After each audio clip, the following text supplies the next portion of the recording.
Hello മച്ചമാരെ, Valentine's day ആയതുകൊണ്ട് ബേസിൽ രാവിലെ തന്നെ വന്നിട്ട് കാമുകിനെ കാണാൻ പോകുന്ന ഒറ്റ ചോദ്യം. എങ്ങോട്ട് വേണമെങ്കിലും ഭക്ഷണം കഴിച്ചിട്ട് ഞാനുള്ളൂ എന്ന് ഞാൻ പറഞ്ഞു. അപ്പൊ അവരും പറഞ്ഞു എന്താ എനിക്കും കാട്ടി, ഞാനും ഒന്നും കഴിച്ചില്ലാണ്ട് അവനും കൊടുത്തു ഓരോ പ്ലേറ്റ്. ഡേ ആയി കഴിഞ്ഞാൽ പിന്നെ നമുക്ക് കുറച്ച് ക്യൂട്ട്നെസ് ഇട്ടിൽ പതിവാണല്ലോ. പോവാ പറഞ്ഞു നോക്കിയപ്പോൾ അവനൊരു സംശയം, വെറുങ്കയോടെ പോകാൻ പറ്റില്ലോണ്ട്. അപ്പൊ ഞാൻ പറഞ്ഞു എന്നാ നേരെ ടെസ്കോയ്ക്ക് വിടുക. ഇതാണ് നമ്മുടെ ടെസ്കോ. ടെസ്കോയിലാണെങ്കിൽ നമ്മുടെ ഹോൾസെയിൽ ഷോപ്പ് പോലത്തെ ഷോപ്പാണ്. അതിനുള്ളിൽ നോക്കിയപ്പോഴോ പൂക്കട പോലത്തെ പൂക്കള് വിരിഞ്ഞു നിൽക്കണം, എല്ലാ പൂക്കളും. അപ്പോഴാണ് നമുക്ക് വേറൊരു കാര്യം മനസ്സിലായത്, ഇവിടുത്തെ ആൾക്കാർക്ക് എല്ലാ കാലത്തും പ്രേമമാണ് വലുത് എന്നുള്ളത്. ചെക്കന് പിന്നെ ഒരു ഗ്രീറ്റിംഗ് കാർഡ് വേണം പറഞ്ഞപ്പോൾ നേരെ പോയി എടുത്തത് ഒരു കിട്ടില്ല സാധനം. ഇവരാണെങ്കിലും പക്ഷേ എഴുതാനല്ലേ അറിയുള്ളൂ, വായിക്കാൻ അറിയില്ലാണ്ട് മൂപ്പര് തുറന്നു നോക്കിയിട്ട് വെറുതെ ഭംഗി പോയി ആസ്വദിച്ചുകൊണ്ടിരിക്കുകയായിരുന്നു. പിന്നെയാണ് അവൻ പറയണത് ഗ്രീറ്റിംഗ് കാർഡ് മാത്രം കൊണ്ട് പോരാ, നമുക്ക് കുറച്ചും കൂടി റൊമാൻറ്റിക് ആവണം പറഞ്ഞ് റോസാപ്പൂ എടുത്തു. റോസാപ്പൂ എടുക്കണമെങ്കിൽ ഇവൻ ബൊക്കയാണെങ്കിലും എടുത്ത് മണത്ത് വെക്കണം മണ്ടൻ. ഇവനറിയില്ലല്ലോ ഇവിടുത്തെ റോസാപ്പൂക്ക് മണമില്ലാന്ന്. ഏതി വെണ്ണ. എന്നാ പിന്നെ ആർക്കെങ്കിലും റോസാപ്പൂ കൊടുക്കാൻ വേണ്ടി നമ്മളൊരു റോസാപ്പൂ കൊടുത്തു. അപ്പോഴാണ് നമ്മൾ മറ്റൊരു കാര്യം ഓർത്തത്,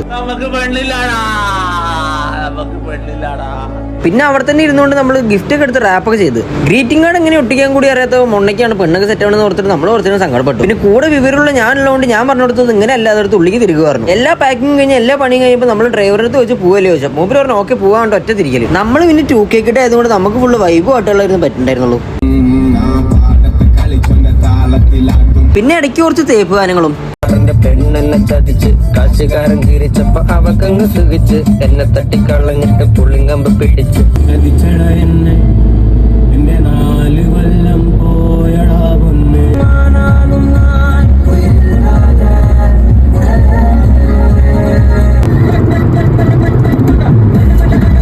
പാട്ടൊക്കെ കേട്ട് വൈബടിച്ചിരിക്കുമ്പോൾ ബേസിൽ വരുന്ന സ്ഥലം എത്തറായി പറഞ്ഞു. വീട് എത്തിയപ്പോൾ ചെക്കിനൊരു ടെൻഷൻ, എന്താ ചെയ്യാണ്ട്. നമ്മൾ പിന്നെ കുറച്ച് മോട്ടിവേഷൻ കൊടുത്തു. ഈ നടന്നു വരുന്നതാണ് നമ്മുടെ ബേസിൽ. വെറും ബേസിലെ റൊമാൻറ്റിക് ബേസിൽ. വാലന്റൈൻസ് ഡേ ആയി കഴിഞ്ഞാൽ മൂപ്പര് ഇത് കഴിഞ്ഞ് എന്ത് സംഭവിച്ചു എന്നുള്ളത് അടുത്ത വീട്ടിൽ കാണുന്നതായിരിക്കും. അതുവരെയ്ക്കും എല്ലാവർക്കും bye bye bye bye bye.